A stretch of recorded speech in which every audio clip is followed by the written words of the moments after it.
Now, let us discuss about the configuration, the components or the content of this particular UDHR. Actually, UDHR has 30 articles. We will see one by one in the subsequent presentation, but now I will tell you that why this is more important or how this is more important. Actually, civil and political rights were guaranteed to the world citizens through UDHR. Actually, this is civil and political rights or in the first generation of rights. They call it the first generation rights. These are the negative rights, which means that they restrict the state's interference in people's personal freedoms. So, the first generation rights relate to mostly about liberty. There are 21 articles in the first generation list, and basically they are talking about civil and political rights.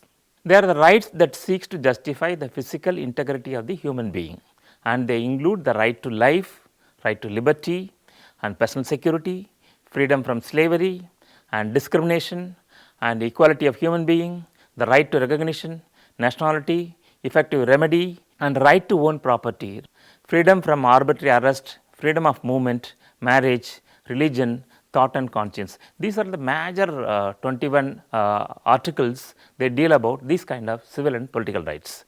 And if you look at the second part, that is called from 22 to 28, they are called secondary rights. They makes a mention of the following rights: right to social security, right to desirable work and to join trade unions, right to rest and leisure, right to adequate standard of living, right to education, right to participate in the cultural life and right to social order articulated by the UDHR. These are also the second generation rights. They call it the second generation rights because second generation rights provide necessary conditions for property and well-being and are related to the equality. So, the first set of rights called first generation rights are called negative rights, where the states are being protected. The second generation rights are called positive rights, in that they require the government intervention. These are positive because the government is required to intervene and to contribute to the development of these kind of rights. And these include economic rights, social rights and cultural rights. Economic, such as the right to work and employment, own property, reasonable working hours and trade union rights. Social rights refer to adequate standard of living, social services such as health care, shelter, food and education, leisure, etc. Cultural rights refers to the free participation, legal right to protection of the moral and material interest resulting from scientific literacy or artistic production. These are basically rights for well-being of the individual. The denial can be have severe consequences, including homelessness, depression, death and starvation. We have seen two kinds of rights. The first one is the first generation rights, which is called the passive rights, and the second generation of rights, that is called the active rights, where the government intervention is required to intervene and to contribute to the facilitation of the fundamental rights. Now, we will be talking about the collective rights. The collective rights are called the last part of the UDHR, the article 29 and 30. These two articles talk about the collective responsibility of the individuals towards the contribution of society. The rights which may be enjoyed by individuals collectively, such as right to development, right to protected environment, right to self-determination or the physical protection of the group as such through the prohibition of genocide. Such rights are referred to as collective rights. So, this forms the basis of the UDHR. The Universal Declaration of Human Rights, one of the essential and most important document which has been in practice for the last 70 years, which will be very helpful to promote the fundamental rights of the citizens globally. Now, we will see the 30 articles given in the UDHR from article 1 to article 30. Before that, we have to understand that what is the foundation for the entire UDHR.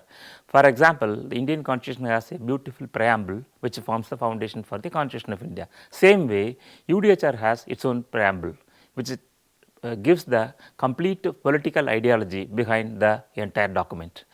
The General Assembly proclaims this Universal Declaration of Human Rights as a common standard of achievement for all the people and all nations, to the end that every individual and every organ of the society, keeping this declaration constantly in mind, shall strive by teaching and education to promote respect to these rights and freedoms by progressive measures, national and international, to secure the universal and collective recognition and observance both among the peoples of the member states themselves and among the people of the territories under their jurisdiction. Now, let us see the first article. All human beings are born free and equal in dignity and rights. They are endued with reason and conscience and should act towards one another in a spirit of brotherhood. So, like the Indian constitution, where we have the right to equality, which is one of the finest right that has been given in the set of freedoms, the same way UDHR also talks about the right to equal across the globe. Article 2 talks about everyone is entitled to all the rights and freedoms set forth in this declaration without distinction of any kind, such as race, color, sex, language, religion, political or other opinion, national or social origin, property, birth of or the status. So, article 2 talks about the equality irrespective of one's political or economic background. Whether you are powerful or a small man, whether you are powerless one, that is immaterial. That the article 2 insists that the world should equally treat everyone irrespective of their status. Article 3 talks about the right to life and liberty and security of the person. Like all constitutions, they want to give the basic courtesy to the citizens that life and liberty are the foundations on which the human modern life can be built upon. Now, we will move on to the article 4. No one shall be held in slavery and slave trade shall be prohibited in all their forms.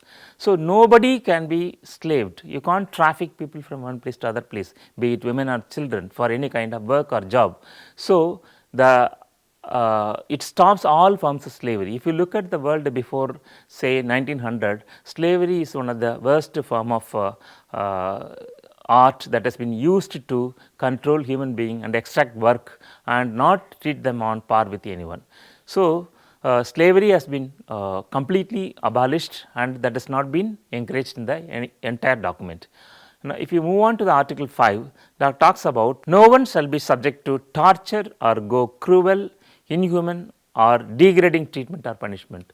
So, against torture, that nobody can be tortured, be whatever be the cruelty, whatever be the crime it may be or whatever be the offense it may be, then nobody should be treated in the form of torture. That is been accepted and encouraged by the Universal Declaration of Human Rights.